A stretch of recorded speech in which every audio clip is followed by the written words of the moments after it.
small ball of mass m and density rho is dropped in a viscous liquid of density rho naught. After some time the ball falls with constant velocity. The viscous force on the ball is. तो यहाँ पे viscous force की जगह आप drag force लिख लो. क्या लिख लो? drag force. Viscous force की यानी कि टर्मिनल वेलोसिटी, कांस्टेंट वेलोसिटी की अगर बात करते हैं, एक बॉल को छोड़ दिया कि कुछ टाइम बाद जो उसकी वेलोसिटी कांस्टेंट हो जाए तो तीन फोर्स लगता है, एक एमजी लगता है, एक ड्रैग फोर्स लगता है और एक एफएफ लगता है. यहाँ पे ड्रैग फोर्स को ही विस्कस फोर्स बोल रहा है. यानी कि उस बॉल पे क्या लगता है, लिक्विड में अगर आप छोड़ देते हो, यहाँ पे लिक्विड मान लो, तो उसके ऊपर नीचे की तरफ mg लगता है, एक एफ लगता है और एक क्या लगता है, इस केस में ड्रैग फोर्स लगता है. तो ये ड्रैग फोर्स की बात कर रहा है. और जब वेलोसिटी कांस्टेंट हो जाती है तो एफ ड्रैग प्लस में एफ इक्वल टू क्या हो जाता है, mg के. तो यहाँ पे एफ ड्रैग की जो वैल्यू है वो क्या हो जाएगी आपके पास, mg माइनस एफ. कितनी आएगी, mg माइनस एफ के बराबर. कितनी आएगी, mg माइनस एफ. लिक्विड की डेंसिटी रो नोट दे रखी है, इसकी दे रखी है आपको रो दे रखी है. तो यहाँ पे m की जो वैल्यू है वो क्या हो जाएगी आपके पास, mg माइनस एफ.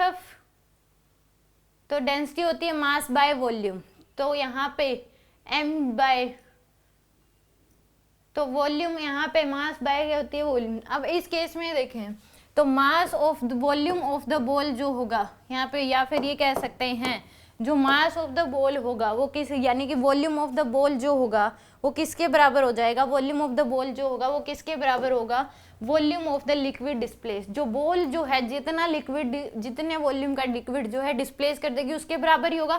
तो यानी कि volume of the ball equal हो जाएगा volume of the liquid displaced, volume of liquid displaced. तो यहाँ पे वॉल्यूम ऑफ द बॉल क्या होगा, वॉल्यूम क्या हो जाता है, वॉल्यूम क्या होता है, मास बाय डेंसिटी. तो m बाय में रो के बराबर. और volume of the liquid displace जो होगा, मान लो कि m डैश लिक्विड डिस्प्लेस हुआ है, डिवाइड बाय में रो नोड, ये आ जाएगा आपके पास. तो यहाँ से m डैश की जो वैल्यू है वो आ जाएगी m बाय में रो इंटू रो नोड, ये आएगी m डैश की वैल्यू. तो यहाँ पे m डैश की वैल्यू आ गई. तो यहाँ से अब हमारे पास हम लिख सकते हैं mg. तो mg की तो वैल्यू क्या हो जाएगी, mg लिख लो माइनस एफ जो होगा वो कितना हो जाएगा आपके पास, एफ की वैल्यू m डैश इंटू में g. एफ की वैल्यू क्या होगी, m डैश इंटू में g के बराबर. तो m डैश की वैल्यू है m बाय रो इंटू में रो नोड इंटू में g, ये आएगी आपके पास. तो यहाँ से mg कॉमन ले लो तो आएगा 1 माइनस रो नोड बाय रो के बराबर. क्या आ जाएगा, 1 माइनस रो नोड बाय रो के बराबर. तो आंसर आ जाएगा mg इंटू में 1 माइनस रो नोड बाय रो, यानी कि बी ऑप्शन क्या होगा इसका करेक्ट होगा.